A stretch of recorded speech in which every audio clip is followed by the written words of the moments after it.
So hello everybody and welcome to the session on climate injustice, ethics, distribution, fairness and justice. I'm Sulakshana Nandi and I'm from the People's Health Movement and I'll be moderating today's session. And we hope to have a very interactive session.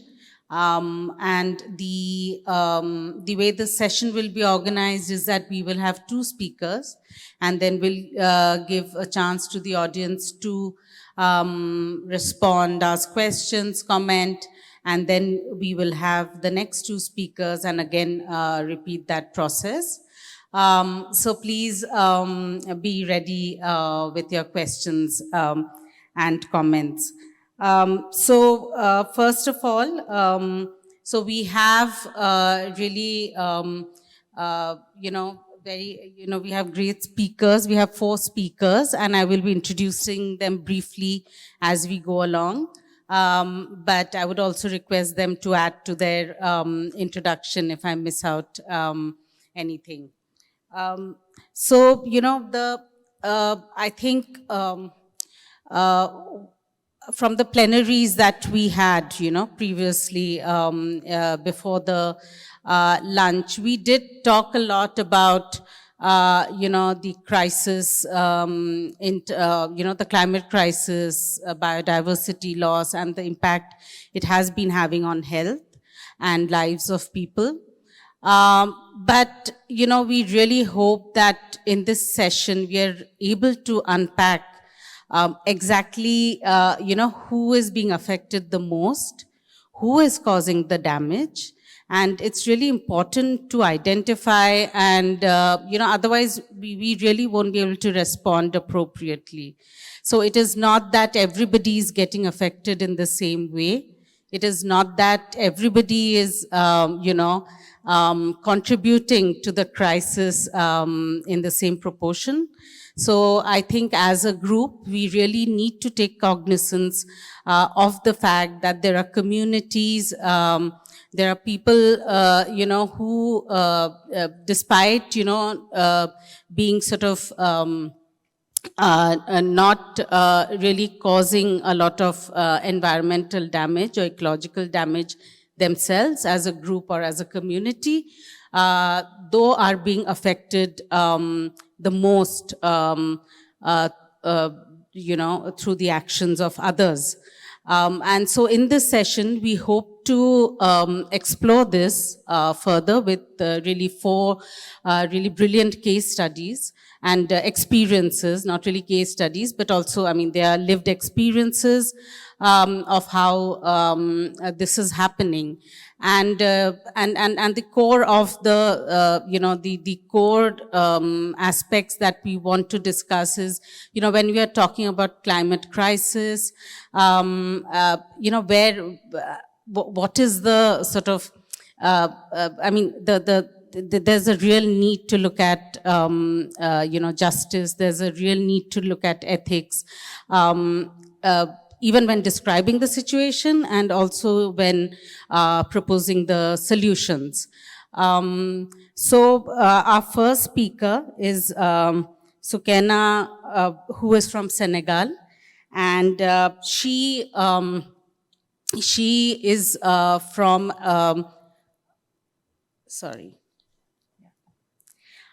she is from St. Louis, a community located in the Senegal River Delta. And she herself has witnessed, the impact of climate change within the community and, and in terms of, how it has affected the community.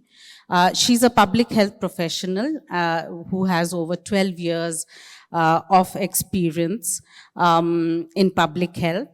And she's currently pursuing a doctorate of public health at the George Washington University School of Public Health. So I welcome Soukeyna to please make your presentation.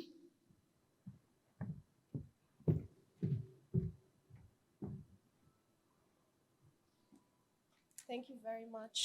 Thank you very much. Thank you, Sulakshana, for the presentation. And Thank you to the audience for joining us this afternoon. So I've been assigned the very challenging and difficult task of starting off this panel immediately after lunch.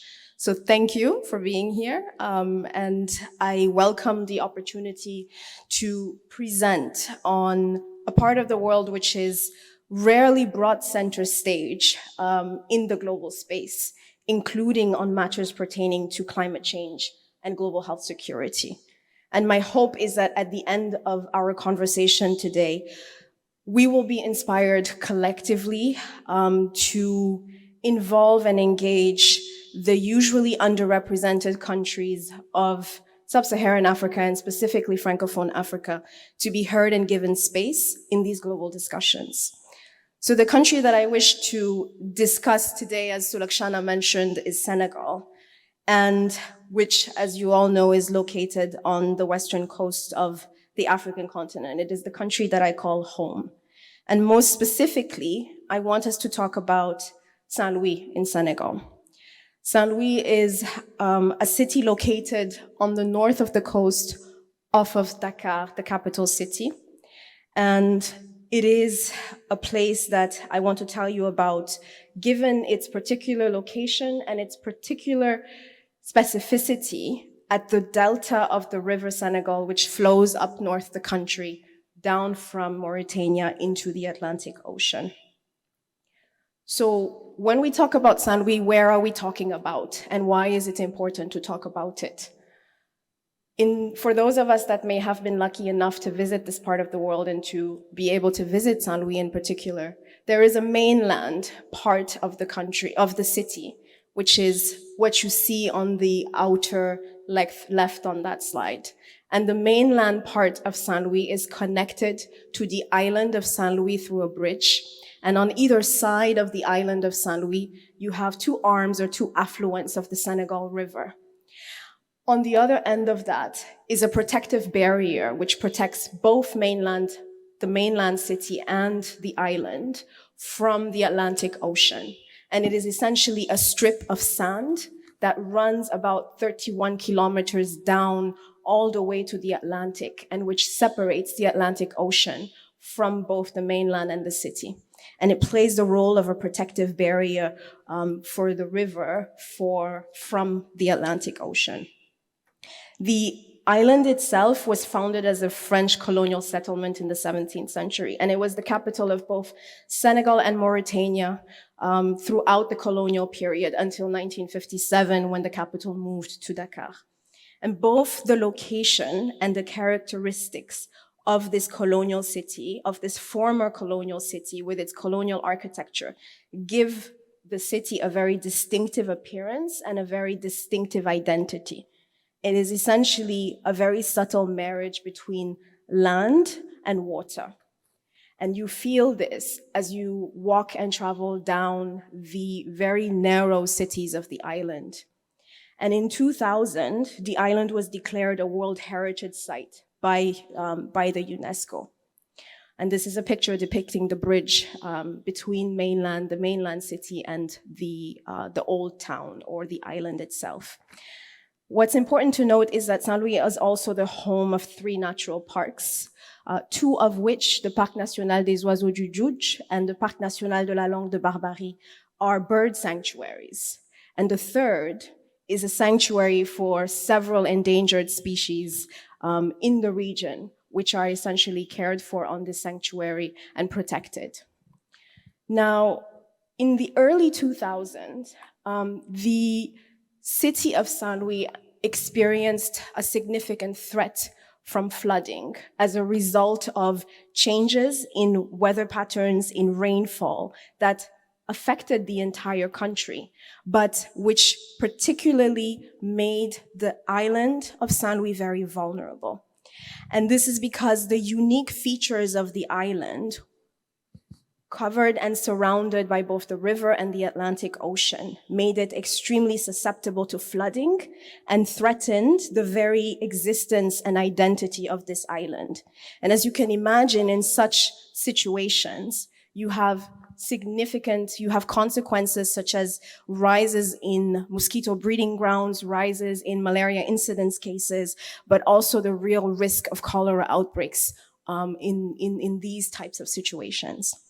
So there was immense pressure from communities and people living on the island towards the government and the officials to address the problem of flooding and to address the situation which was threatening not just their existence, but the existence of the island itself.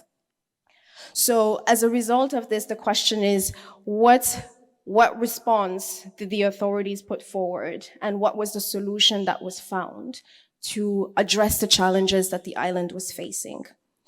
And what was decided at that time, and this was in 2003, was that there needed to be the creation or the construction of a flow channel on the strip of sand protecting the island and mainland Saint Louis in order to evacuate the surplus of water to the Atlantic Ocean. And what this is showing you is the part in red there that is essentially being cropped in is showing you that in 2003, before this canal flow was essentially constructed, this strip of sand was intact and was playing its protective barrier role. And once it was opened, what you saw at this level, just immediately facing underneath the island of Saint Louis and mainland Saint Louis, is you essentially have a breach in the protective barrier which was now divided in two pieces. And what that meant is that the waters from the Atlantic Ocean were flooding and submerging both the river and flooding into mainland Saint Louis. It did resolve the problem of flooding for the island itself, because it meant that the surplus of water was no longer being held within the riverbed, but it was flowing out into the Atlantic Ocean. So what were some of the immediate, and to give you a sense of grandeur of what this canal flow or this flow channel or this breach was, when it was initially created and constructed, it measured about 4 meters in width. But eventually, it quickly began to expand and to shift southward in an unexpected way. And by 2015, it was measured at a width of 5,200 meters from the initial 4 meters that had been built and dug. So as you can imagine, the immediate consequences on the coastline were significant. This is showing you in 2003, the strip of sand intact, immediately before the construction of the canal flow. In 2004, this is a satellite image showing you an actual separation of this barrier with now the ocean waters flowing into the river. And by 2009, you see the widening of that breach way beyond what it had initially been intended to be. And we note some very specific and concrete results and consequences of this happening. The first example of this is what happened to the village of Dunbabaji. Some of you may have heard about towns and villages in coastal West Africa that have been submerged and essentially disappeared from the face of the earth. Well, this is one example. So the village of Dunbabaji in 2003, you can see before the opening of the breach, its size and location. In 2009, you see some very slow, gradual eating into the mainland, where you see the outermost layer of trees and bush and mangrove disappearing. By 2013, you see a significant reduction in the actual livable space of the village, which decreased about by half due to water essentially eroding into the land. And by 2016, it was no more. The water had completely submerged the coastal city and the coastal town. All habitats were destroyed. These included schools, cemeteries, you name it. And when you visit this part of the coast now, it's essentially just sand. There's nothing left there, and it's completely gone. Another example of this is what happened to the locality of Gonjol. This is a very special place for me. this is the place where my family is from. This is the place where both my paternal grandmother and maternal grandfather are from, and where I still have very strong and close family ties. And this picture in 2003, is showing you before the opening of the canal flow. Gonjol is located on the mainland coast, directly facing the strip of sand and protected by the strip of sand from the Atlantic Ocean. And you can see it's south of the island of Saint Louis there in the north. So after the opening of the breach, gradually, not only did the breach widen significantly and unexpectedly, but it widened at the very location facing the locality of Gonjol. So this meant that the locality of Gonjol was now directly the recipient, or was now directly receiving the waters coming from the Atlantic Ocean and exposed to coastal erosion through marine submersion that destroyed habitats and ecosystems. Some of the immediate effects that we can all think of: salinization of soils and groundwater, disruption of livelihoods such as market gardening, animal husbandry, and fishing, and as well as migration of family members in Gonjol, specifically male family members, migrating outside of this home to either as displacement, what we all know, the term that we've been using, climate refugees, some of them being displaced inland, so further inland into the city of Saint Louis to settlement towns or to other fishing towns, but also the phenomenon of migration to Europe. Saint Louis is located, as you saw on the initial map, very north of the Atlantic Ocean. So there is a direct access through the Strait of Gibraltar to the Mediterranean and the European countries directly on the coast of the Mediterranean. And there has been a documented numbers of individuals migrating out from this area of the country as a result, directly as a result, as a consequence of the environmental degradation. So I want to pause here a bit and reflect back, based on what we've talked about so far, on this theme of ethics and justice in climate change. And the example of what happened here in Saint Louis demonstrates the well-known adage to all of us that indeed inequities don't just happen between countries, between the global north and between the global south, but they very much happen within countries, on both sides and in all countries. And this, whether we are talking of poverty or whether we are talking of climate change. And in many ways, the communities that are on the front lines, the individuals that are on the front lines of these, they suffer both the disproportionate responsibility borne by the wealthy producing carbon emissions and other chemicals that result in climate change, but they also suffer the consequences of ethically questionable decisions that fail to account for the harm caused to some over the protection of others. And the decision taken by the authorities in 2003, which meant to resolve a significant problem, was taken without the knowledge and the involvement of these communities on the coast. They are the ones who not only lived the lands for generations, but also understood and loved the ocean and the river. They respected it because they understood that a healthy environment and a healthy relationship between the river and the ocean was essential to their livelihoods and to their lives.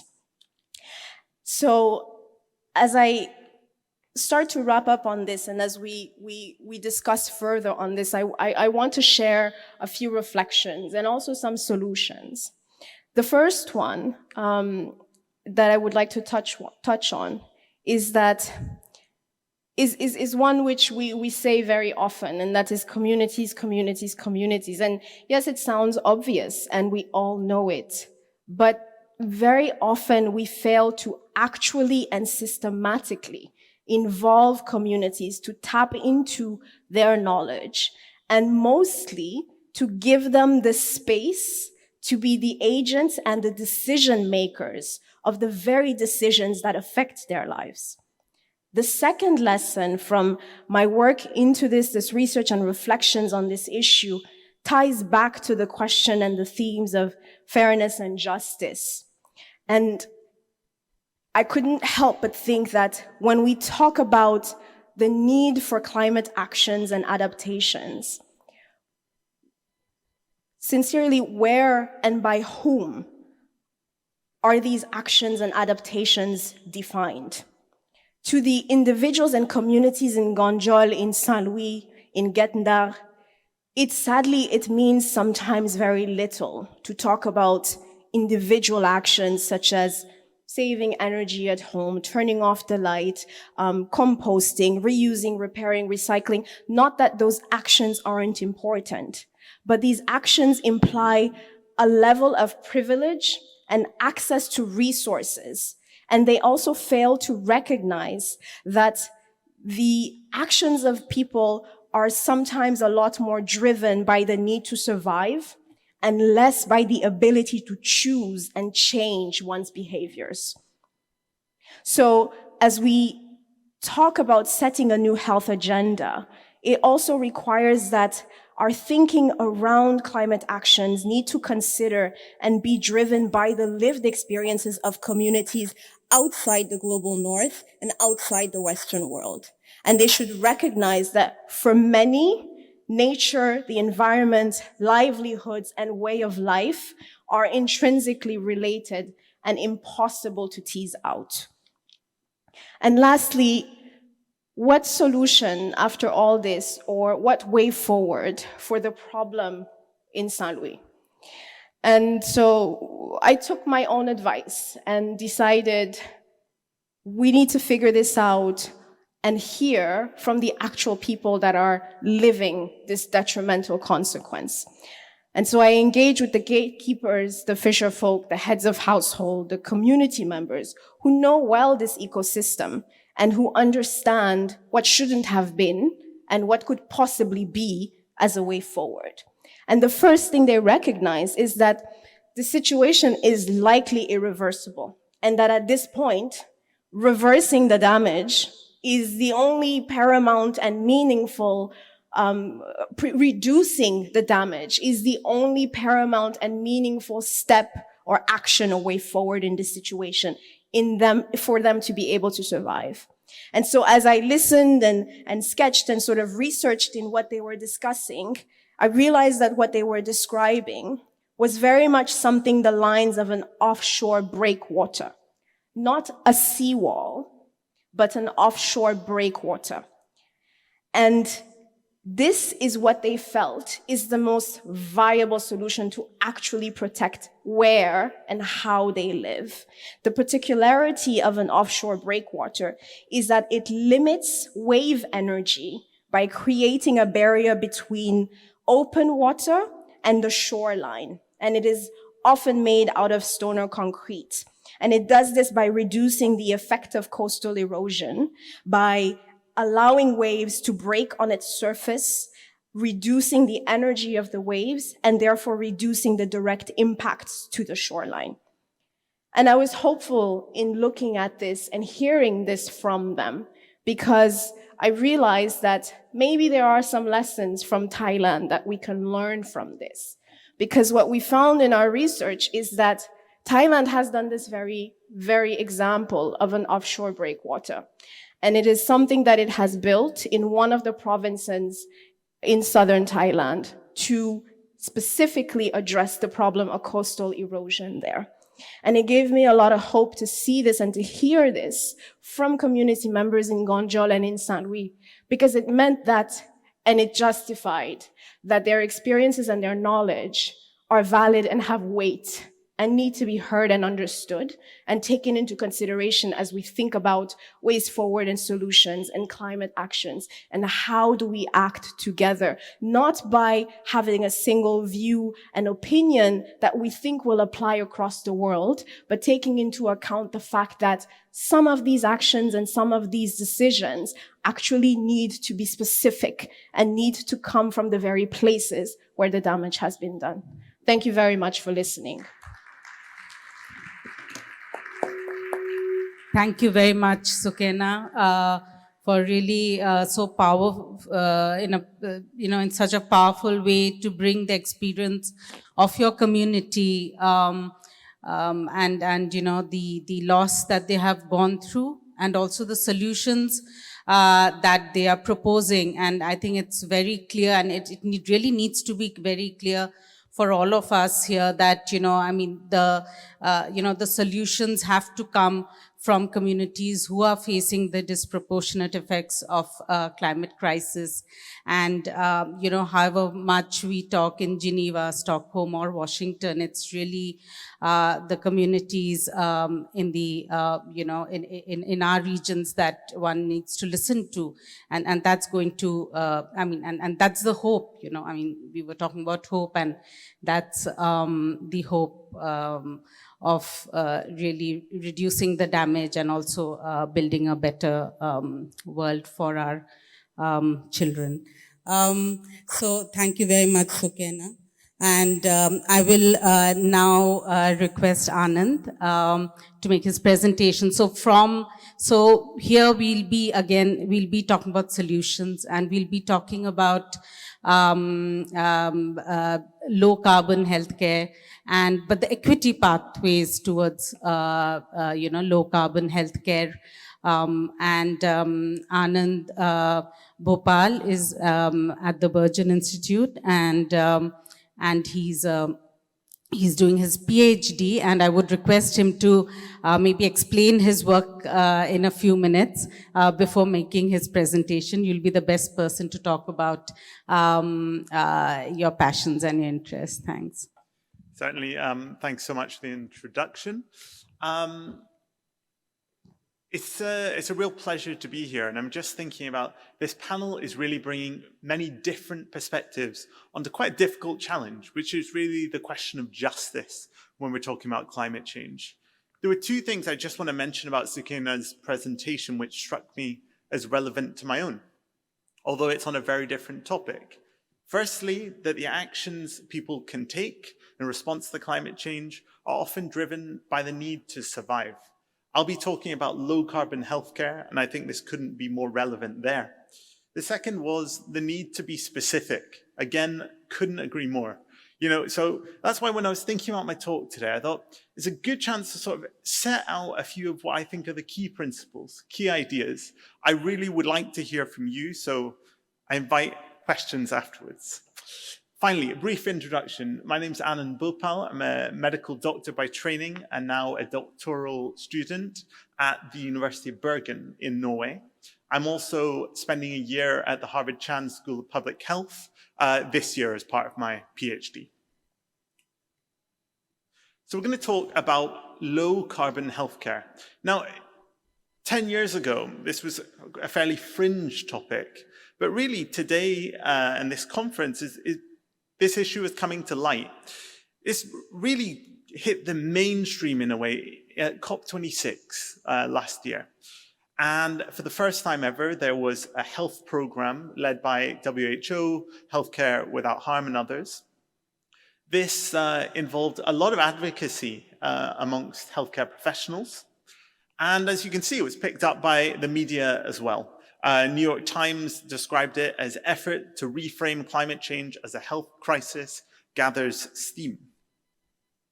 And the result has been a health program of which I think around 60 countries around the world have signed up. And that's a commitment to develop low carbon, sustainable health systems. Of these, 20 countries have set a specific date to reach net zero emissions from within their healthcare system. This includes high income, middle income, and low income countries. So my my interest is saying, yes, climate change is a major threat to health. But in addition, healthcare is itself a major polluter, responsible for around 5% of global greenhouse gas emissions. The question that I'm concerned with is, if you're a health policymaker, what do you do about this? Just for those of you who are less familiar, I just want to briefly mention what I mean when I say 5% of global greenhouse gas emissions. This is a breakdown of emissions from the NHS in England. And what you can see is that the emissions, when broken down by source, the kind of things that contribute to its carbon footprint are travel, certain drugs, and this is anesthetics, inhalers, energy use, supply chains, equipment, medicines, and more. So that's just giving you a flavor. If you're interested, I can answer more questions or point you in the right direction. But just for the time being, bear in mind that healthcare carries a significant carbon footprint. So this is the way I see it. There is a health challenge here. We have had major improvements in health and life expectancy, reduced child mortality over recent decades. We have huge global inequality, which persists, but there remains this urgent need to balance human and socioeconomic development or improvements with environmental sustainability. And as you can see, I've got an image here of, this was an image of Philip Petit crossing the Twin Towers when they were still up by a wire. And I often feel this is fairly appropriate for what we're trying to do. Extremely, extremely challenging to do everything at once, but we must. Now, let me just first begin with something that I think is intuitive, but I thought I'd plot this on a graph for you. There is huge inequalities between countries when we're talking about the carbon footprint of healthcare. High-income countries have a high carbon footprint. I wish I had a laser pointer, but you can see where it is. Middle-income countries have a lower carbon footprint, and low-income countries generally have the lowest of all. On the x-axis here, you can also see climate vulnerability, and this really goes in the opposite direction. The most vulnerable countries also have the lowest carbon footprint. Now, this is really important to think about what we do next and who bears responsibility for this problem. This is clearly a matter of justice. And although, just before I go on to the next slide, although high-income countries clearly bear the greatest burden of responsibility to do something about this, we're undergoing major demographic change. And when we're in the business of providing good living standards for all, including high-quality healthcare, we have to think about the future. The population demographics are going to change hugely, even over the next 30 years. So we have to take these into account. So that's between countries. There's also significant inequalities within countries. So this time, what I've separated out into is this is the top 10% of polluters in a sort of reddish brown, the middle 40% of polluters in yellow, and the bottom 50%. This is actually in terms of earnings, income. And what you can see is there is huge variation either within a region, so say North America, a huge variation from above 70 tons per person to around 10 tons per person amongst the top 10% and bottom 50%. There's also a huge variation between countries. So this is just a way of emphasizing that when we're talking about low carbon healthcare, we also have to pay attention to inequality within countries, not least because we know that the poor often have much worse health. This is just a way of visualizing this from within a country. This is, again, the NHS. So if we look at the total carbon footprint as a percentage of an individual's emissions, and on the bottom here, you've got income decile. So 1 is the least well off and 10 is the best off. Well, what you can see is in England, people who are least well off, healthcare may contribute almost a quarter of their total carbon footprint. Whereas in amongst the best off, it's a sliver, it's a negligible contribution of around 2%. Third consideration I want to bring to your attention, all emissions are not equal. Again, this is intuitive, but actually it needs to be clearly stated. So say, for example, the case of poverty eradication. This is pretty central to the Paris Agreement. Now, eradicating extreme poverty, there's been estimates of what the carbon footprint would be of that. Well, it's actually fairly negligible if you bring everybody up to the level of around $2.97 per person per day. But, we're not, if you eradicate extreme poverty, it has a very negligible impact. Whereas if you bring everybody up to the level of still fairly measly $2.97 per day, it increases the mitigation rate required by about 25%. So basically what this is saying is whenever we're talking about fair pathways or what needs to be done, we also have to be thinking about how much inequality we are willing to tolerate. And this is where it comes to the main focus of my own research, which is you're a health policymaker and you want to cut emissions, of which there are many in the world. And of course, we know there are many challenges already facing their healthcare system. So how do they do it? And a key part of this has to be finding some way of valuing reductions in emissions within healthcare resource allocation processes. This can be at any level of the healthcare system, but at some level you have to figure out how to value those emissions reductions. I'm going to just throw you an example which hopefully will make this clearer. There's been a huge number of studies now looking at the carbon footprint of specific healthcare interventions. So I've just brought out two. So one is keyhole surgery, that's conventional laparoscopy, and the other is robot-assisted surgery. They both are, alternative modalities for the same intervention. And what you can see is that they have quite a substantially different carbon footprint. Now, of course, some people who would support the robot-assisted approach would say, like, the health outcomes are better. And this really illustrates the tension here, that we also have to think simultaneously. We're normally used to thinking about financial cost and health outcomes. Introducing a third dimension, which is the carbon footprint, requires you at some level to figure out how to balance it into the matrix. I think a couple of things will help policymakers here. Firstly, it's really, we've shifted really towards overconsumption of healthcare and remembering that more is not always better. So that's one key principle. If you're interested in kind of finding out more about this approach and really how it could be used on a wider level, this is a paper that I've written. A fourth dimension, which I think is actually pretty pivotal to climate justice, is realizing how it impacts our role as clinicians and as researchers. I actually think it's having a huge impact already. Richard Horton, who we heard from earlier today, said the UK's scientific community, along with scientists in most high-income countries, is simply doing too little to engage civil society and politicians in the struggle for climate justice. And the reason why I think this is actually particularly troublesome is actually the very same researchers, like me, who are engaged in producing the science, are researching a dynamic, ongoing process, and actually really requires you to speak to policymakers, go public with your findings, because it is so imminent and so crucial. So this is just an example of a report that I was involved in writing, and knowing that it was of huge interest to the government and of other organizations in this space. It was about decarbonizing healthcare in Norway, where I live. And subsequently, Norway did end up signing up to this COP26 health program and saying, we will develop a net zero health system. So in a way, as a researcher, I was simultaneously doing research, producing policy-relevant reports, and speaking to government advisors. So this is, for some, this is new terrain, and it brings new challenges. And I think that's something we need to consider.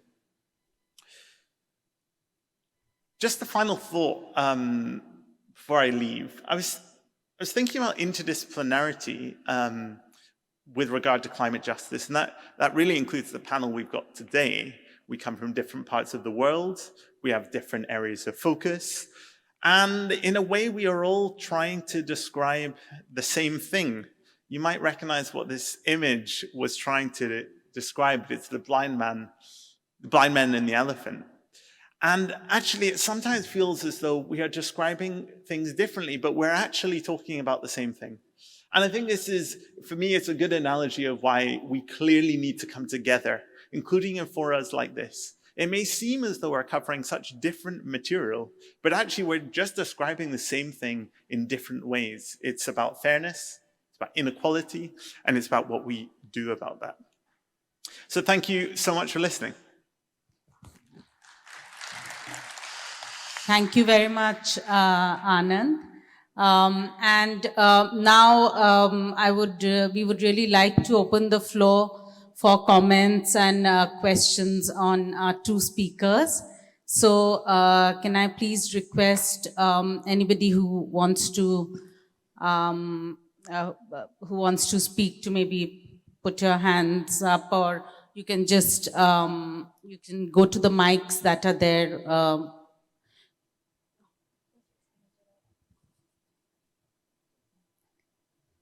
I mean, you can always, I mean, you can talk about yourself, I mean, your work, you can talk about your community, what they're experiencing. Yeah, it doesn't need to be just a question. Yes, Jesse. Oh, thank you. Thank you to the panelists. I'm Jesse Bump from the Harvard T.H. Chan School of Public Health, and I had a question for the panelists.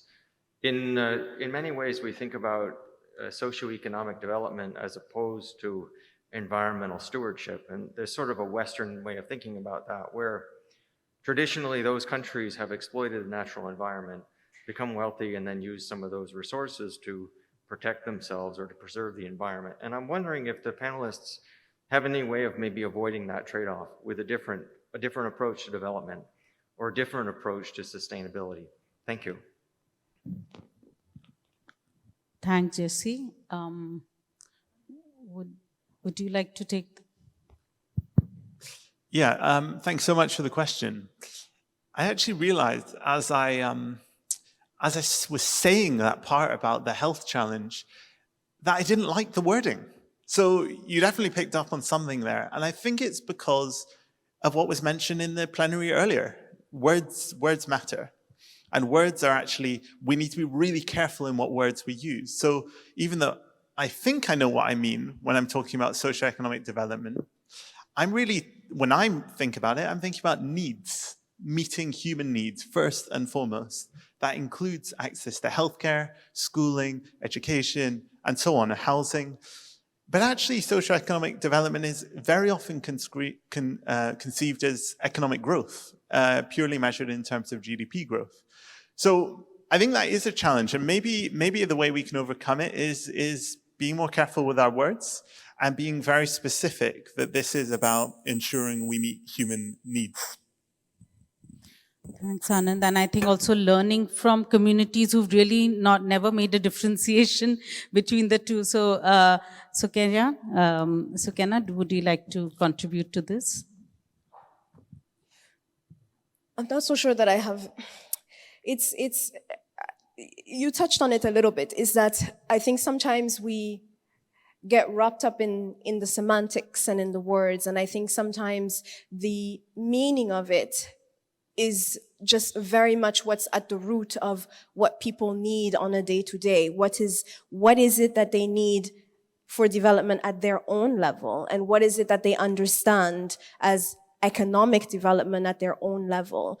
And I think sometimes we tend to conflate a little bit the issues in terms of, how do we ensure that we're doing things globally that sort of trickle down? And it's very clear that the trickle down models don't work. And I think maybe it's not only how do we change the language, but how do we also change our thinking? And how do we also consider that there may be definitions that are coming from the lived realities of people that may not be experts in, economic policy or macroeconomics, but understand what it actually requires to be economically sustainable and to be able to live on a day-to-day.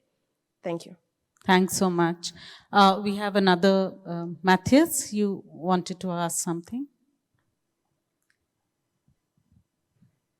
Okay, yes.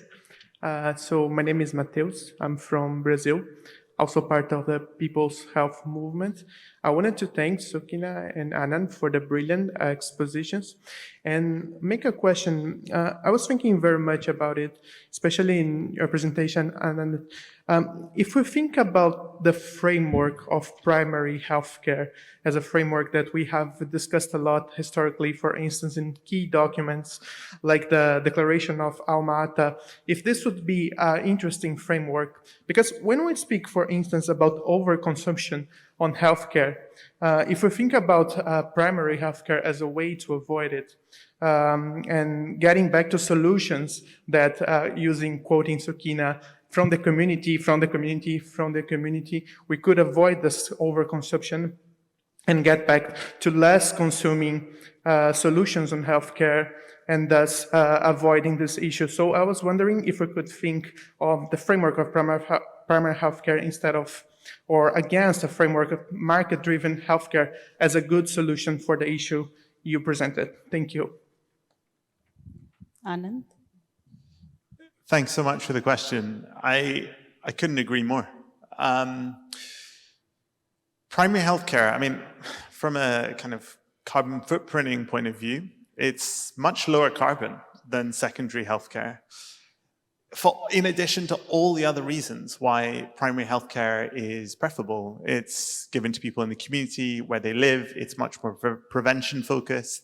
It's also much better for the environment. So if that's another potential string in the bow to try and help push the movement for primary healthcare-led universal health coverage, then I think that should absolutely be used. And maybe there's potential to kind of bring those agendas together. And I'd be very happy. I've actually been wanting to get involved with People's Health Movement for a while. So maybe this is it for me. Thanks. Yeah, thanks, Anand. Yeah, and I also want to say, I think the way comprehensive primary healthcare was defined in the Alma-Ata did take into account, the socioeconomic determination of health and community participation. So it actually, when you go back to it after so many decades now, it actually has the framework that, one can really use to move ahead with some of the solutions that, we are thinking of. Thanks so much for that. Is there anybody else who would like to say something? Okay. Hi, I'm Mai. This is actually a question for Sukina. My apologies if I mispronounced that. So I'd be curious to hear more about offshore breakwater.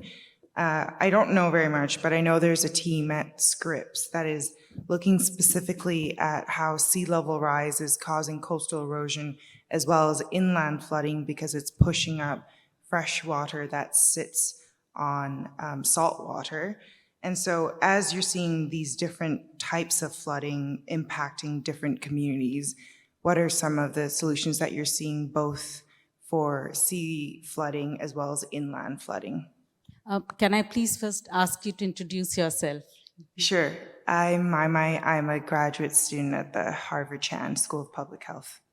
Thanks. Thank Sukena? you. Thank you very much for the question. So on the specific example of the offshore breakwater, the example that we found, and it's good that we're having this discussion because I'm hoping that, there are areas of lessons learned and areas of collaboration. And the example that we saw in the province in southern Thailand was actually one that was built between 2014 and 2017.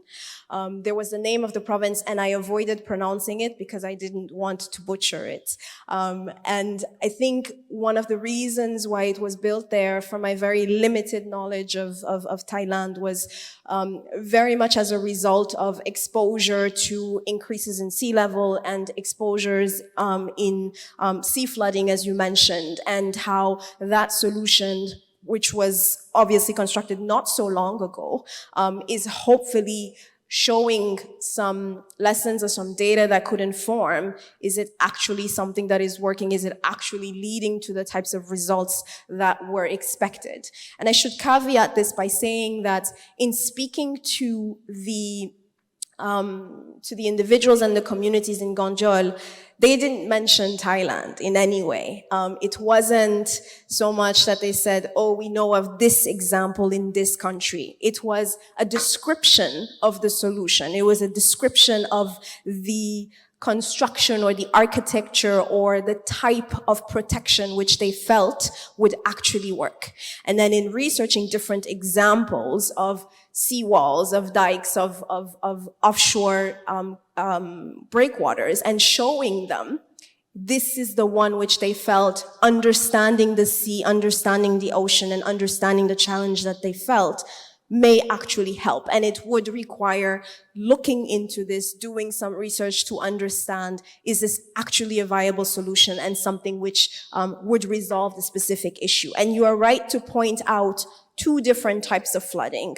The inland flooding that happens on the island of Saint Louis and the sea flooding that happens on the coast. These are two very different types of phenomenon that have different ways of thinking and trying to resolve them. When it comes to the inland flooding on the island, and you saw a picture of it and the solution to it, which was, what is leading to the situation now, the breach, the opening of that breach, that inland flooding up to now has been as a result of very, very intense and heavy rainfall, and exacerbated by the fact that the drainage system on the island of Saint Louis is extremely old.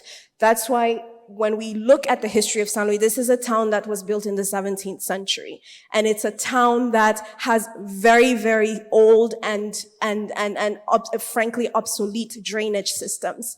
And maybe the solution at the time, rather than opening the breach, should have been renovating and relooking at the drainage system. It would have required time, it would have required resources, but it might have avoided the ecological catastrophe that has happened. And today, the island itself is less the subject of this type of flooding, because when it does rain very heavily, because the breach into the ocean has been opened, the river just flows, the water just flows into the Atlantic and avoids the significant flooding of the island. It resolved one issue, but created an even bigger issue, which is the sea flooding that happens on the coast, and which today is very much uncontrollable and is very much not just eating up into the land, into the ecosystem, and for which the solution is causing people to wonder, what are we going to do? And that's where they are looking at so many different options and trying to learn from different examples. And some of the thinking of people who live around there was that example of the offshore breakwater. Thank you.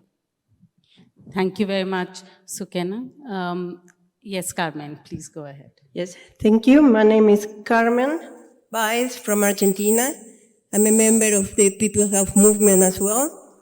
And I'm privileged, I know your country, so Kenya.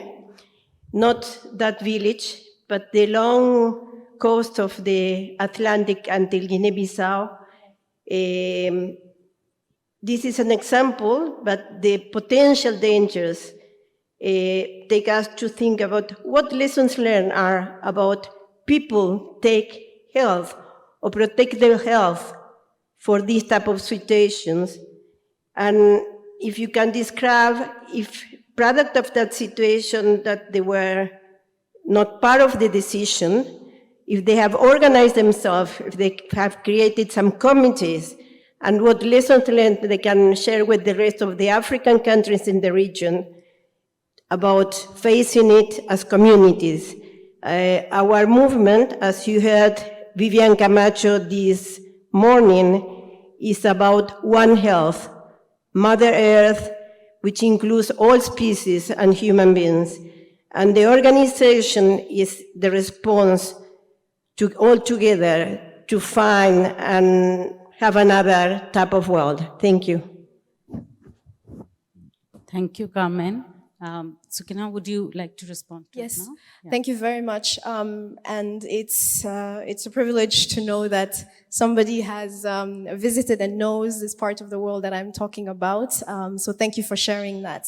And you are absolutely right in the terms, in the fact that with these kinds of events and these kinds of tragedies, especially when people aren't engaged and aren't involved, the immediate reaction is, what do we do now? And the immediate reaction is, how do we come together and take some kind of collective stand or some kind of collective action to try to address this for ourselves if nobody else is going to listen? And one of the things that is happening and we've sort of witnessed in this area, in the last few years, is that as the seawater submersion is happening on the coast, which never used to happen because that coastline was never exposed to the Atlantic Ocean. It was always only exposed to the river. Is that now when you have the tides of the ocean coming in and out, it's actually creating a lot of pollution. And so that coastline, when you visit it today, is very different from what it was 10, 15, 20 years ago. You see an immense amount of plastic, of rubble, of pollution that is coming from the ocean and essentially washing up on the coast and on the shore. And it has led the individuals who live in those localities, who live in those villages, who never experienced that kind of pollution, to come together and say, clearly, we need to find a way to collectively not just resolve this issue, but raise concern to the city council and to the city officials and try to figure out how we can resolve this. So they try to organize, of course, cleaning events where they can clean up the beaches. And you can imagine that when you do it once, in another 3-4 months, you need to do it again. It requires resources. And in these localities, you have heads of households that are fisher folk and that are extremely well respected in the villages and the localities in which they live. They are not only considered as having expertise and understanding of the ecosystem, but also having legitimacy in being able to speak for their communities. And a lot of them are being involved in discussions with the city council and are pushing and are talking on a daily basis. This is not just something that people are living and accepting. They understand the damage, they know they can't reverse it, but they also know that something has to be done. And so it means for them continuously pushing, continuously engaging with the mayor of the town, but you can imagine this problem is beyond the mayor of the town, is a government and a national authority issue. They've had a number of people come and try to, figure out what solutions can be, and they are demanding to be involved in those discussions and demanding to be involved in those considerations. And that's why when they were asked about what solutions, they already had thoughts about it. And they were able to explain and describe what they thought would work. And this is something that they're continuing to do and continuing to push for. And it's a hard battle, but for them, it's essential because this is where they live. And this, if nothing else, where will they go and what will they do? So thank you for sharing that. Thanks so much. And I think, at this point, I just want to reflect on and really appreciate the fact that I think our two young colleagues, are really showing, illustrating the domain of public health. And we talk about multi-sectorality and, interdisciplinary stuff. I mean, these are all words for us, but I hope that the young people in the audience, public health professionals, practitioners, are really able to appreciate the fact, that, this is what interdisciplinary public health work means. So thank you very much for that. Now we will go on to another part of the world, Nepal. And I would like to invite Bhushan Tuladhar, who is the Chief of Party USAID Clean Air and FHI 360. He's from Nepal, Kathmandu, and he will be sharing the experience of urban communities in Kathmandu. Thank you. I'm not from a public health background. I'm an engineer by training. I work on urban issues, urban environmental issues, so air pollution, garbage, wastewater, basically anything dirty is my business, I'd say. And when we talk about climate change, I think we are, at least in this hall, I'm sure everybody realizes that the climate crisis is really a crisis of justice. It's a climate justice related issue. It's inequality that manifests itself in various dimensions, whether that be, access to knowledge, access to finance, political inequality, social, geographic, and so on. But how do we address this? And today I just want to talk about how looking at an issue of air pollution in a city could also address some of the inequalities that we see in our society and within the climate change discourse that we normally have, in which air quality is often not talked about too much, but I think it should be more. Because you can use ways in which you address air quality to address climate crisis, as well as the inequalities within that. Because when you talk about air pollution, we all know air pollution is really not just an environment issue, it's a health issue. And then, as Anand mentioned earlier, the health sector has a huge carbon footprint. So if we can avoid people having to go to the hospitals in the first place, I think that is also a big solution that we can talk about. Let me start off with, I'm going to talk about Kathmandu, Nepal. And, all right, is this working? The middle one. The middle one. Oh. I'll just do this.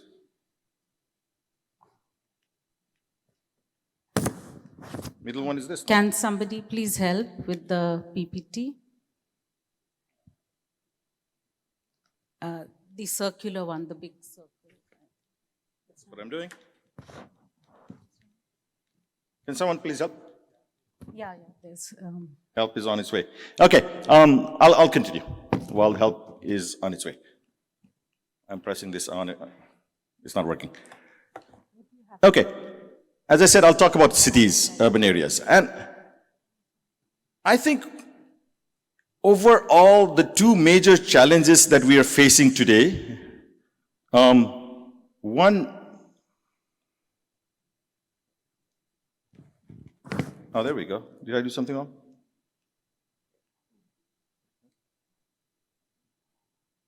Okay. I don't know, I even have the laser. Sorry. All right, there we go. Two major challenges facing humanity today. For me, in the natural world is the climate crisis. In the human world, or the natural system, we say climate crisis. In the human system, it's urbanization. Now, I'm not saying these are problems. I'm just saying it's challenges. Yes, it can be major problems. But both are human-induced, which means they need to be solved by human. Both are long-term and converging, and as in they feed on each other. We know that with the climate crisis, urbanization increases. With increasing urbanization, there's more emission, and therefore the climate crisis gets worse. But interestingly, both have its roots really right now in the developing world, as in the developing world is suffering more from climate crisis, and that's also where we see a big increase in the urban population. Now, both these graphs look very similar. One is a population graph, and one is the CO2 graph. But in the first graph, in the population of the world, what you see is that the rural population is not increasing that much. Pretty much all the population increase that's going to happen is going to be in the urban sector. And within that, much of the growth is going to be in the informal sector, in the slums, the urban poor. That's something to keep in mind as we go to the next graph, which is basically looking at the carbon dioxide concentration in the atmosphere going from 310 parts per million all the way to 410 parts per million now. And there's a record that is kept by this long-standing observatory in Hawaii. Clearly, the pathways are similar. We also know that cities have a huge carbon footprint. They may not have a big geographic footprint, only 3% of the land area, but right now about 55% of the people in this world are living in cities, going up to 2/3 by 2030. But it's often said that about 70% of the global greenhouse gas emissions is coming from cities. Transports, building being the biggest sector. The solution, therefore, has to come from the cities, for the most part, not all. And I think there are solutions in the cities, because cities are often the places for innovation, for growth, if we allow these solutions to foster. But cities are also places for inequality. This picture is very similar to the other picture we saw this morning, with the palm oil plantation on one side and the nice biologically diverse forest on the other side. This is not a forest, it's from Sao Paulo, the biggest city in the Western Hemisphere. But we can see similar scenes in Mumbai or any other big cities. Huge inequalities. And the people living on the left side and the people living on the right side live very close to each other, but almost in a totally different environment. When we talk about air pollution, yes, we'll say that everybody breathes air. So everybody breathes the same air in this picture, probably. But that's not really true. Overall, the air quality is similar, but what you breathe or what your exposure is could be quite different. On the left, in a very crowded settlement, your exposure to air pollution may be very high. On the left side of this picture, where you may be using a lot of solid fuels, the exposure may be very high. On the right side, where you may have an air purifier in your room, your exposure may be very low. Now let me take you to Nepal. We all know Nepal as the least developed country, a country with very low per capita emissions, 0.47 metric tons per CO2. By comparison, US would be almost 15. Even Thailand has, I think, 3.75 metric ton. Overall, we don't emit a lot, but we're very vulnerable. And we talked about this a little bit earlier as well. In Anand's graph, it's there. We're vulnerable because most people depend on nature for their livelihood, and most people do not have the capacity to manage changes in natural systems. On top of it, we're also a most rapidly urbanizing country. Now, the Prime Minister of Nepal, when he went to Glasgow last year, well, I guess year before last now, Nepal remains firmly committed to the implementation of Paris Agreement. We have submitted an ambitious NDC, the nationally determined contributions that is, that plans to decarbonize our economy in all sectors, and Nepal aims to reach net zero by 2045. It's pretty ambitious. A lot of people were saying, why do we need to do this? We didn't cause the pollution. We didn't cause the problem. So do we need to have a net zero emission target, or do we need to decarbonize our economy? Well, probably not for the climate crisis. I mean, Nepal decarbonizing its economy may not make a huge difference in the graph that I showed earlier. But I think it makes a huge difference in terms of addressing some of the inequalities that are present in the current in Nepal. And that is mainly due to air pollution and the fact that air pollution is one of the biggest environmental health risks globally now. We know that 99% of the global population actually breathe polluted air, but then some people within that 99% breathe a lot more polluted air. We know that 7 million people die globally, but then out of the 7 million, 90% is in developing countries. In a place like Nepal, 42,000 deaths annually contributed by air pollution. Even in Kathmandu, that's 5,000 plus deaths in air pollution. And that's the city of Kathmandu. It looks beautiful, but it's also dangerous to breathe there. And as a result, Kathmandu is considered as one of the most polluted cities in the world. You'll see in the, you probably can't read much of there, but you'll see the flags, a lot of developing countries over there. If you look at the sources, yes, indoor air pollution is a major source. 66% of the people still cook using solid biomass fuels. Well, who is affected? It's normally the women and children from poor households. Transportation is a major cause of air pollution.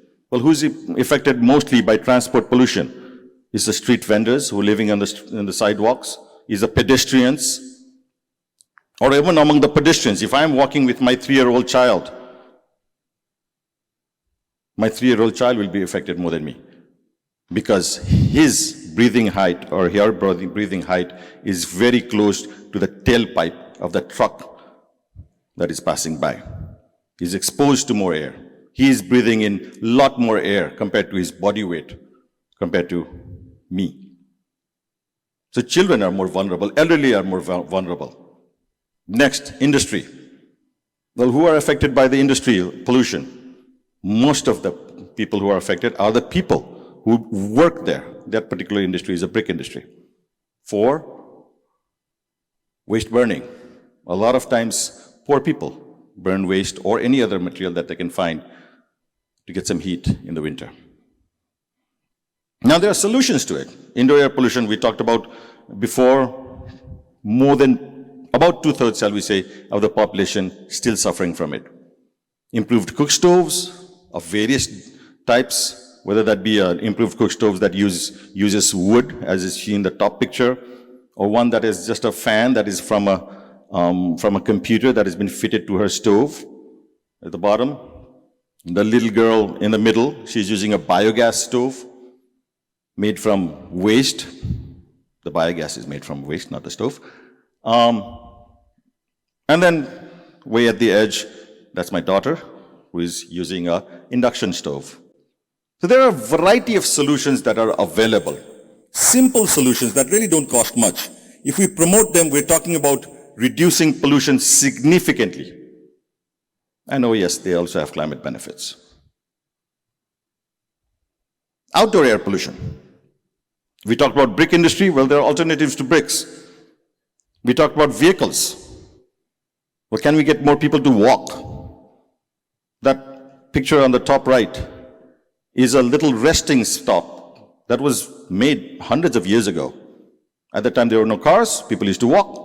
And they had parking spaces for people, where a person with disability can sit and read a newspaper, where an elderly person can sit and bask in the sun, where a couple of elderly couple can sit and chat. Nowadays, we think about parking space for cars and not people.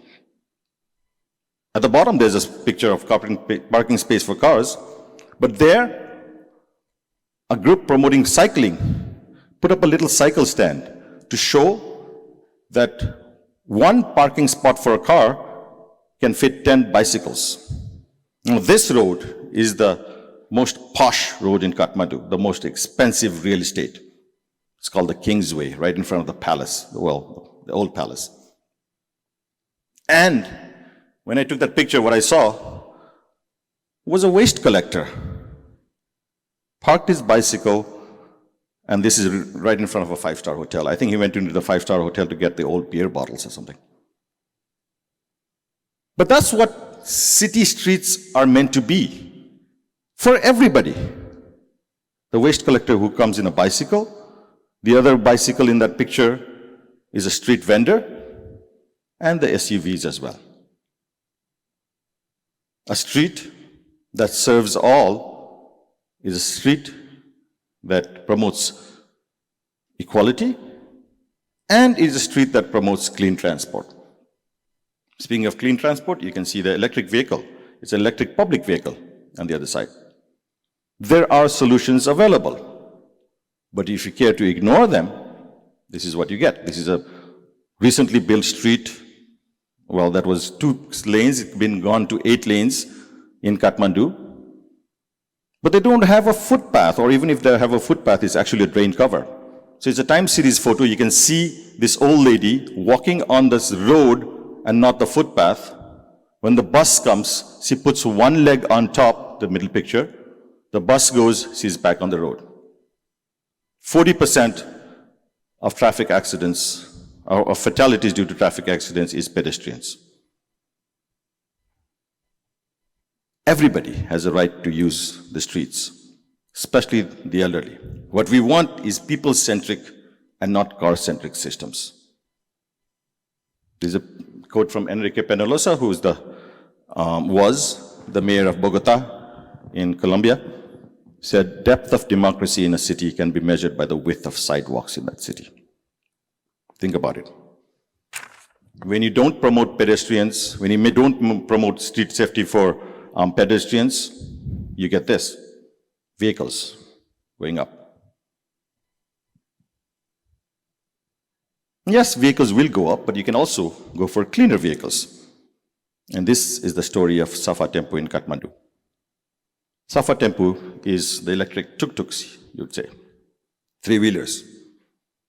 About 20 years ago, I think, no, 30 years ago, the then deputy mayor of Kathmandu had gone to US for a normal visit, to visit a sister city. There, they met some people who told him, you know what, you've got these old diesel three-wheelers running around Kathmandu, and there were about 600 of them. We can convert them to electric. The deputy mayor said, you know, if you don't tell me about it, come and show it to me. Do it. So the guy got on a plane and came to Kathmandu, fixed it, did it, showed it in 1-for-1. USAID came and supported in converting 6 more. 7 electric vehicles. The 7 electric vehicles were then sold to the private sector. And now there are 700 of them running on the streets of Kathmandu, each one providing its service to about 10 passengers every day. Now look at the sequence of events. It's a local leader taking leadership, an expert providing his expertise to solve a problem, the private sector then taking it up and scaling it up. This kind of sequence is required to find solutions in cities all over. There are solutions, we need to scale it up. In some cases, there are new solutions that we need. And in doing so, we'll be addressing the climate crisis as well as the inequalities within cities. Thank you. Thank you very much, Bhushan. And I think the photographs of the roads and the cycles were especially, I think, very illuminating, because I keep saying, you know, bicycle lanes in Brussels or Amsterdam serve a very different purpose than, you know, if you have bicycle lanes in Delhi or in Kathmandu, because it is basically the working class people in droves who ride bicycles in our cities and who are so unsafe because, you know, there is really no space for pedestrians and bicycles. And I think this is something, you know, people living in northern countries really need to realize, especially ones on decision-making bodies. So now I will invite Maureen Penjuli to speak about the Pacific Islands, and she's from the Pacific Network on Globalization, and the organization works on reinforcing Pacific people's right to self-determination. And please also introduce yourself a bit. Thank you. Okay, I'm going to be very terrible. I have no idea. Just click. Okay.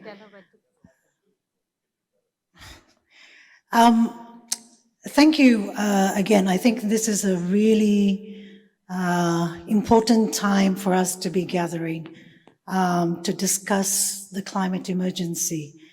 And I wanted to, when I was invited to speak on this panel, it's an extremely large agenda that we have been asked to deliver very quickly. So I had to think through very carefully on what really matters and what's the central stories that we need to be sharing this afternoon.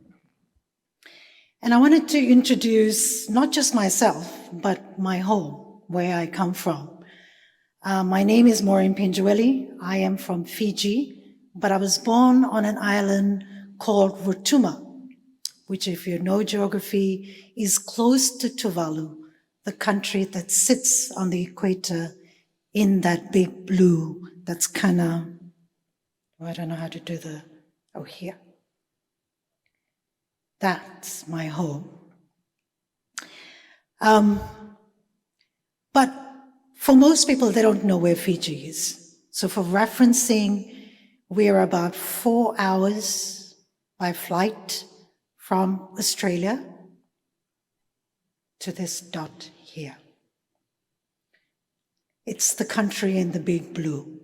When I watch the global news cycle, and when it comes to weather patterns, and I watch people talk about geography, then they just pass this body of water and kind of jump from Sydney to somewhere in Latin America and then back to Asia.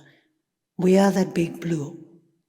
To locate that big blue is really to appreciate some significant things. One, it's the largest geographical feature, the Pacific Ocean. In fact, it covers 1/3 of the landmass. It equates to about 160 square kilometers of ocean, 60 million square miles of ocean. It's home to about 12 independent island states and colonies and territories, territories that's still under colonial rule. We are a biocultural site of significance. 25% of the world's languages comes from the Pacific. In fact, Papua New Guinea, which has a population of about 10 million people, the people speak 800 different languages. Vanuatu, that has a population size of about 300,000 people, speaks about 130 different languages. In terms of biodiversity, the ocean is one of the largest and most diverse areas. So think about this in terms of a global good, that you have in place a region. Populations are extremely small, so scale becomes quite significant. Niue has a population of less than 2,000 people, right? PNG has about 10 million. In between, Fiji has about less than 1 million people. But we are the stewards and the custodians of one of the largest critical geographical spaces on this world. And I think it's fundamentally important to understand this in global discourse, particularly around justice, ethics of the climate crisis.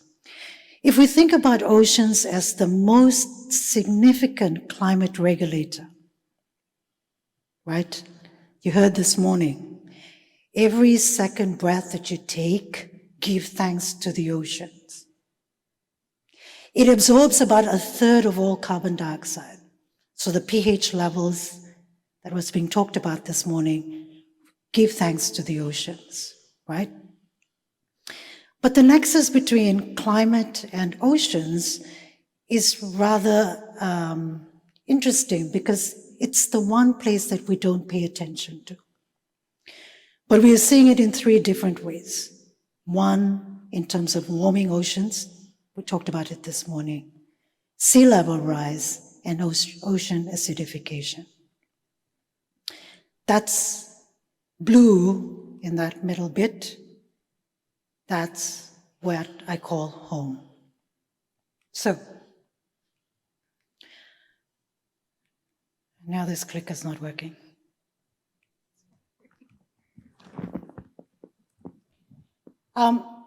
I wanted to just really, because of the extensiveness of the homework that we were given, I wanted to flag 3 key things, 3 key points, if you like.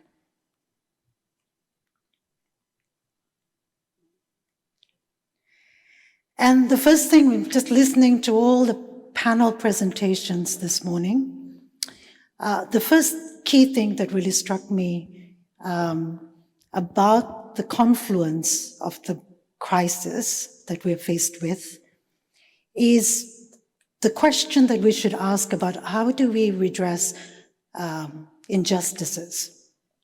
So the question is, are our global processes, systems and institutions,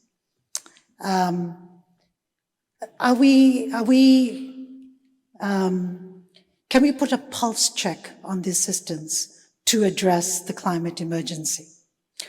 What's in our toolkit in terms of norms that we can, it's gone back, that we can lean to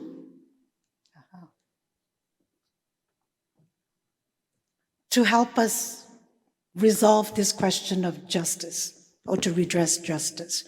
What do we have in the toolbox already?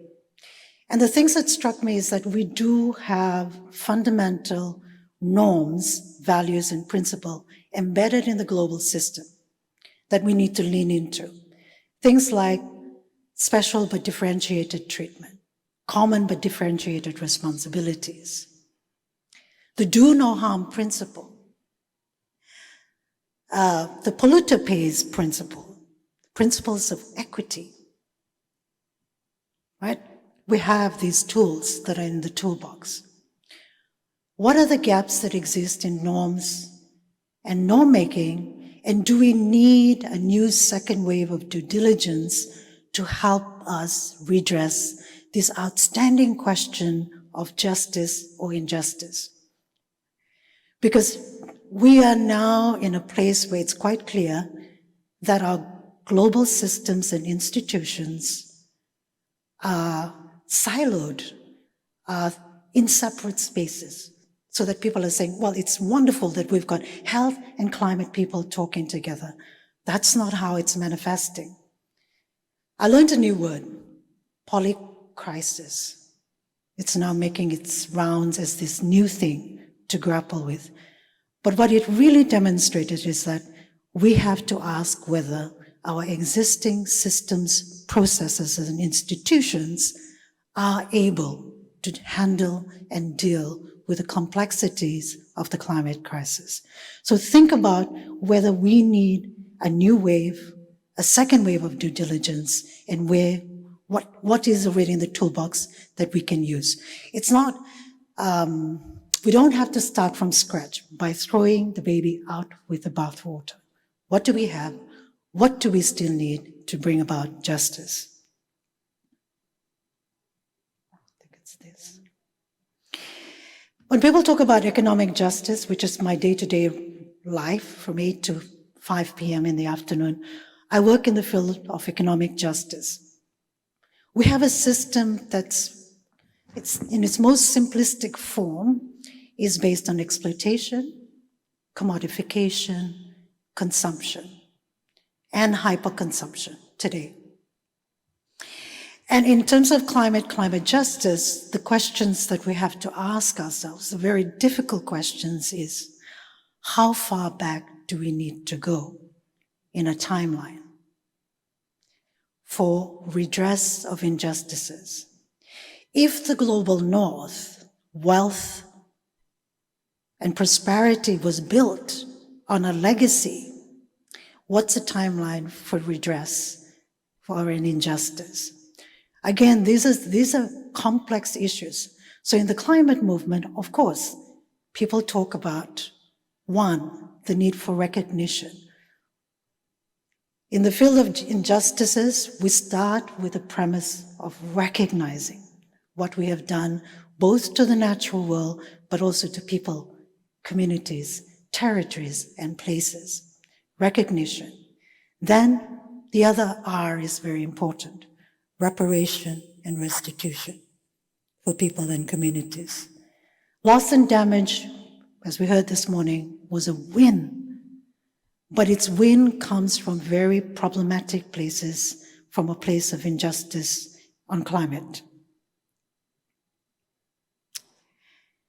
There are two areas that I think I'd like to use the remaining time to pay attention to. It was talked quite a bit today. One is that if we're going to talk about a just transition, so now people are jumping and talking about a circular economy, regenerative economy. How do we get there and not make the mistakes that we're doing today? Right? If we are to transition safely from fossil fuel, oil and gas, right? What does that mean in terms of what does a green economy look like? What does a blue economy look like? And I want to challenge us to really think through the entanglement of a just transition. And I want to flag the roles that minerals play, whether from land or from the deep ocean. We are now entering a time of hyper push of narratives and stories about the just transition, green transition, will come from minerals that sit in my part of the ocean, my home, more than 200 meters deep. In fact, these minerals are believed to be the thing that will save the entire world from these kinds of injustices that we experience in terms of this transition. What does transition look like? What does a green climate transition look like? The story of the Telstra that was talked about this morning is a very critical story, because for many people, it's an ethical climate choice that you would make, but you have to pay attention. Those batteries for the Telstra cars that makes people feel comfortable will come from the bottom of the ocean. The science is very, very clear about what we will be doing to an ecosystem that we have very little knowledge about. In fact, we know more about the surface of Mars and the moon than we do about the bottom of the ocean. Cobalt, magnesium, gold, silver, lithium, all of those minerals come from this area that scientists are saying we should not even go there. The question that is faced by the global community in this green climate transition on minerals is this: how much harm is now permissible? Should be legally permissible? And I think that's the challenge that we have for justice right now. Just thinking about minerals. I just wanted to leave one last remark about climate financing to think about. Because climate financing was always meant to redress. It was supposed to help us build resilience, shore up our coastlines, right? But it is a messy, messy area. Why? One, for many of us, if we're classified as middle income, high income island countries, we're required to take on loans. We have now are faced with a debt crisis. My country alone is looking at, in terms of debt to GDP, we're sitting at 81%. When you're placed in these kinds of very hard propositions around climate financing, so again, we disproportionately burden vulnerable countries, even more so when we make these loans public-private in nature, so that the public part comes from workers, pension funds, right? So we have a global system that keeps perpetuating inequality, keeps perpetuating the disproportionate burden of responsibility consistently on the most vulnerable communities. So I want to leave you with more challenging questions than I do answers. But I think we have to pay attention to what is a just green climate transition. And when we talk about loss and damage climate financing, what does justice look like that for people and place? Thank you. Thank you very much, Maureen. Yeah, I mean, I have nothing to say after that. I mean, it was, it was just so powerful. Thanks so much. And I just hope that, all of us, who are listening here, who are in decision-making roles, would be able to both, sort of use this information and also democratize our own institutions to be able to bring in these perspectives and views of the people who are being affected the most. We will now go for a question answer. Again, we'll open it up for questions and comments for specifically Maureen and Bhushan. So if there's anybody who would like to comment or ask a question or even try to answer some of the challenges that have been thrown up to us today or respond to it.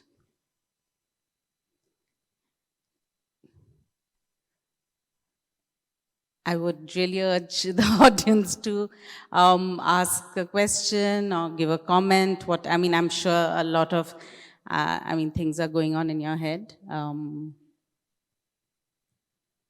So anybody?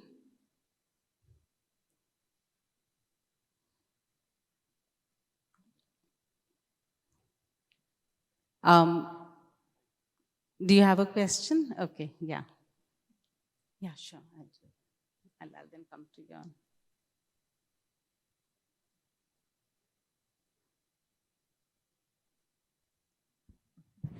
Hi to all of you. Thank you so much. This was very informative. I learned a lot. So I'm coming from the Harvard School of Public Health, and this question is for Maureen.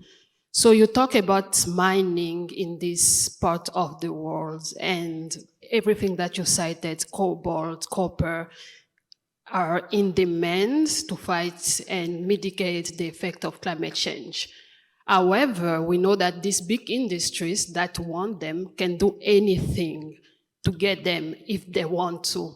So what can we do as a global community to stop them from going there and from using those minerals and kind of to affect us, because we depend on that?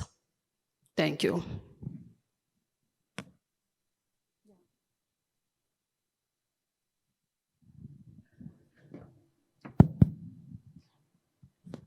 Thank you for the question. There's a session that's being held on Sunday, so maybe it's a shout out to a session where we'll do a deep dive on this idea about blue-green minerals and their role in a climate transition. But I think it raises some fundamental questions around merit-based, evidence-based decision-making. So one of the things that we are finding in that we are now at a stage where, a bit like the climate crisis, where the science is inconclusively saying one thing, but it's still not changing the kinds of political, economic imperatives. So I think as a global community, we're challenged consistently because we are told we have to be merit-based, evidence-based in terms of decision and policy making. So I think this is where we really need to lean into the whole idea around power and power dynamics in policy making. Because where the demand for the minerals are coming from, it's coming from the global north. And to get a consumer to understand, so the question that was asked this morning that I thought was really pertinent is, how do we bring ecology, biology into everyone's daily life? But I think this disconnect, the story about the electric car has become so powerful as a solution that people don't understand that those batteries challenges the kinds of value systems we have as a global community. We place more emphasis on the value of the battery and the minerals that sit on the floor than the actual ecology. So we have a challenge, not just with merit-based policy making, but valuing. How do we value system? Where do we place our values? That the electric car battery should be worth so much more than the ecosystems on the seafloor that took billions of years to form. And in fact, the most stable carbon storage sites. So I think we are challenged on many, many fronts. So obviously communities across the Pacific are rallying. We are pushing for a second wave of due diligence in policy making, particularly at the International Seabed Authority. We're challenging it based on science to make the connection between not just the destruction of ecosystems, biology, including pharmaceutical potential that sits on the ocean floor. We could lose it. But to make the relationship to climate and the climate response of oceans. So I think we are doing so many things, but it then again raises the question that why is it that communities are the ones bearing the burden of proof to demonstrate why this is a bad proposition for the world? Companies, as you rightly point out, simply have to stand up and say, this will save us from the energy crisis that we're faced with. And on those statements alone, they can get through. But I think as a global system, we are challenged in political leadership, the kinds of wise decision-making, and the hard decisions that we need to make that does not pander to just the economic benefits and profit. Thank you very much, Maureen. And yeah, and I think, I mean, the thing you highlighted in the end about profits and economic benefit, I think that's really at the core of this kind of extractive capitalism. And I think, yeah, I mean, we'll have to question those things and challenge those things. I mean, in the morning, there was a slide which said, no zero, no poverty, no carbon. I mean, Professor Rothstrom's slide. But, I was thinking, it should have been no billionaires, no private jets. And, you really need to name, the actual problem and understand, unless you name the actual problem, you really won't be able to solve it. And then you would keep giving, proposing solutions that are really not solutions. Really, they're false solutions. So Anand, you wanted to ask a question or respond? Yeah, please. No, you wanted to, no, you said you want to say something? Okay. So Bhushan, can I just ask, Jesse? Okay. Oh yeah, if there's time, can I Sure, ask a sure. question? Yeah, we have another few minutes. Oh, great. Yeah. So both Bhushan and Maureen talked about climate consequences of pollutants and products that are caused elsewhere. So the harm is in one place and the benefits, if you can say that, are elsewhere.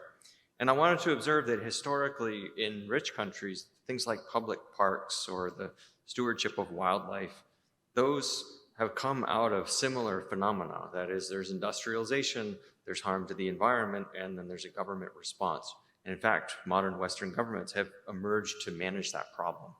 So in this case, one of the major challenges is that the people whose actions are causing the problems are somewhere else, somehow insulated far away. And I was going to ask both of you, how do you see closing this loop? I don't think most consumers really want to degrade the environment, but they end up doing it and they don't seem to care enough to figure it out. So what kind of answers would you suggest? Thank you. Thank you. That's a difficult question, but let me try to take a crack at it.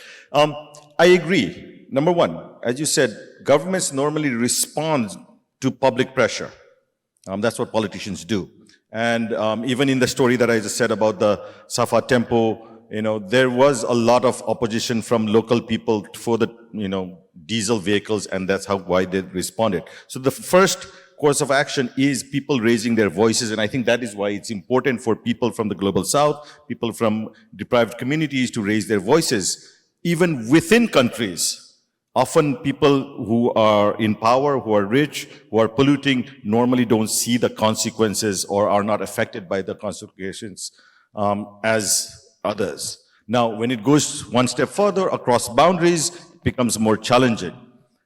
But I see two things that help in this process. One is this whole multilateral process that we are pursuing to address global issues, whether that be climate change or biodiversity losses or so on. Now, I agree multilateral processes are slow. UNFCCC came 30 years ago. We're still working on it. Okay, we've got the Paris Declaration, but it's slow, but I think that's the only thing we have going for now in one.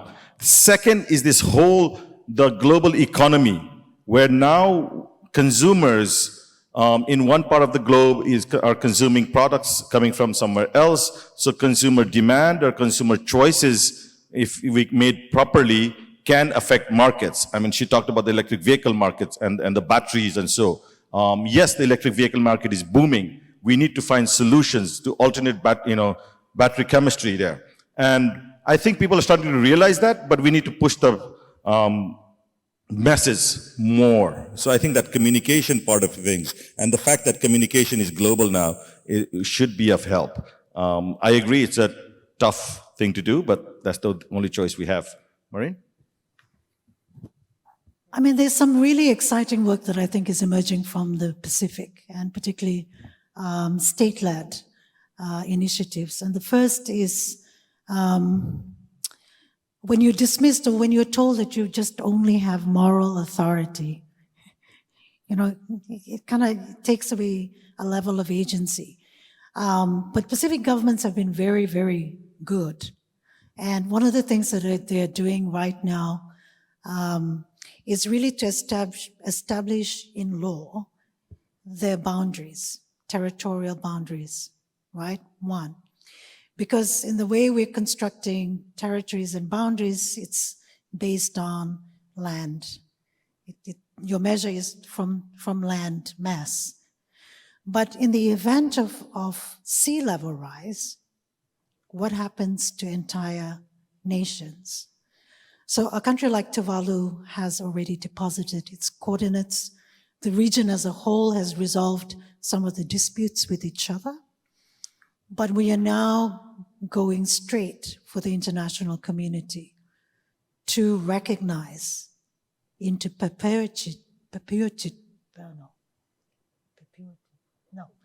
forever and ever that these coordinates for a country will remain in place. 100 years from now, in the event of sea level rise and a country, atoll country disappears, it still exists by virtue of what our leaders have done today. The global community hasn't come around that yet. So the second place that our countries are moving to is the legal questions. There's two initiatives done by Vanuatu leading one, and Tuvalu, Antigua, Barbados is leading the other. But both are being to resolve global questions, exactly your question. We are not the ones who've caused climate change or the climate emergency, but the consequences are phenomenal in many, many ways. The slow erosion of freshwater lenses through incursion of salt water, which then affects your health system. Our inability to plant crops, traditional crops, which means that we're dependent on imports and stuff like that. But these two legal questions, led by these small island developing states, it's to resolve and provide us with clarification on burdens of proof and to bring into place these kinds of assurance into the future. So there's some really fantastic work that's been done in the Pacific around climate justice that I think is worth sharing that it's at the global level. There's lots of initiative at the national community-led level, but again, come to Sunday's session. That's another call out for a Sunday session. Yeah, so Sunday we'll have sessions on social movements and political movements, and they'll go into more detail, the speakers, on how some of this is being resisted. I mean, if I may, I'll just add to what Maureen said. I think also, when you talk about consumption, and so it's also a matter of the, the structural, issues. And I mean, I'll just give an example of healthcare, because we were speaking about low carbon healthcare. In my country, in India, I mean, we will never say, the public sector healthcare system is over medicalizing. So it is the private health sector that really over medicalizes. So the heart of it, really remains profit, and the way also industries and companies, through various methods, whether it's through governance, in interference in governance, or in advertising, etc., also sort of create such a situation. So I think we should not, we should not undermine, again, the structural determinants of, what is happening, and we really need to get to the core of that. So, yeah, you wanted to say something, that can be the last comment. Did one of you want to say something? Okay, yeah, sure. And after this, I'll just, I think we'll be concluding the session, but I will request you to basically think of one or two ideas that you want to propose in terms of, at the end of PMAC, there is a call for action that gets drafted, and it'll be really wonderful if from this session, we are able to really put forth some messages that we want to be included in the call to action in terms of, what we need to do. And I would request the rapporteurs to maybe list it down diligently. Thank you. Yeah, Matthias, go ahead. Okay, thank you. I want to thank the speakers again. And I'm sorry to come up again, but I was very inspired by both presentations, but especially you, Bashan. You start off your presentation of a photograph of São Paulo in Brazil. So 10 years ago, I was working in this location in São Paulo, and the contrast is so terrible, right? Seen from the ground is as terrible as you can imagine it seen from the photography. And when we were working there, we used it to think of a framework that were more than right to healthcare for these people, right to housing, right to public transportation, but something that we are trying to build that we call right to the city, that it's bringing everything together because everything is united, as I guess you pointed well in your presentation. So, and right to the city includes very much community participation as well, getting back to this important feature that we are discussing here. I guess my question is, how much do we think that we can create in terms of a global framework for the city solutions, and how much we have to completely rely on the community participation and only in the community solution? So I guess it's more a bit about this tension between global frameworks and local solutions. How can we address this within this discussion that you propose? Thank you.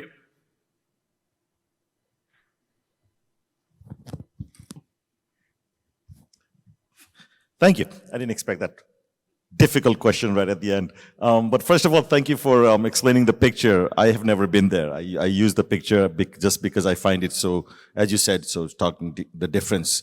But yes, there's the global framework and then the local action. I often, talk about it as, my friend Peter over there will laugh at me when I say that. But we often, talk about or look at issues and try to find solution from a bird's eye perspective, right? Climate change, you look at modeling, you look at CO2 emissions, you look at methane emissions and so on. Air pollution, you look at satellite data and so on. But I think more important, and yes, to get a bird's eye perspective on view is important. But what is important is to get a worm's eye view, where you go down talk to people, get a people's perspective on things. And I think that will get you a deeper understanding of the issue. Now, the challenge is how to make sure that the bird's eye view and worm's eye view, come together. Birds love to eat worms. Birds are attracted by worms. And I think the global, discourse that happens on climate change, we need to make sure that they are attracted to the local discussions that happen in our little communities, in our, slum areas, in our, so on. So I think that is important to get that voice from the local level to the global stage, which is not easy. But it's not just about getting the voice there and for them to participate in a session like this or so. It's for them to actually be in that decision-making process as well, which is very difficult. I agree. I'm not too optimistic in the near future, but it's something that we need to continue working on. Thank you. Thanks, Bhushan. So again, so I will just, take a concluding couple of sentences in terms of, we are here gathered as in PMAC, and in the PMAC call for action, what would we want to see and what would we want to include in terms of our responsibility as a group. Do you want to start, Anand? Yeah. Yeah, sure. Okay, two things come to mind. One is there was an article written by a climate scientist called Bruce Glavovich, I think. And it was called The Tragedy of Climate Science. And he said, he called for a moratorium on more climate science research until politicians are willing to act in good faith. He was really saying we should stop producing more science. We need to become activists. And I think there is a point that we've got to acknowledge here, which is that yes, words matter. Words can make a difference. But it's come up this morning. It sounds like it's coming up on Sunday. It's really actually about action. It's about social movements. And it's for people with knowledge and experience to really make sure that makes a difference. Secondly, I just briefly mentioned that I think this, it's important to acknowledge that there are some tensions and challenges for policymakers. And I think we should really strive to understand their perspective. Why aren't they doing more? Why aren't they doing better? And I think maybe qualitative sort of research can help with that, or interview-based studies. So really finding out what their challenges are and then taking it from there. Thanks. Sukena? Thank you. I will add one thing, and it's reflecting a little bit on what several of the speakers from the panels this morning mentioned and repeated, and it was about this sense of urgency and the sense that we did need to act now. And I think what I would add to that, building on those discussions and adding to what we've heard in this panel, is that as we create and act on this sense of urgency, we also need to act right. And what I mean by that is acting right in the interest and in respect of the different communities and the countries that are affected disproportionately by the issues that we're talking about.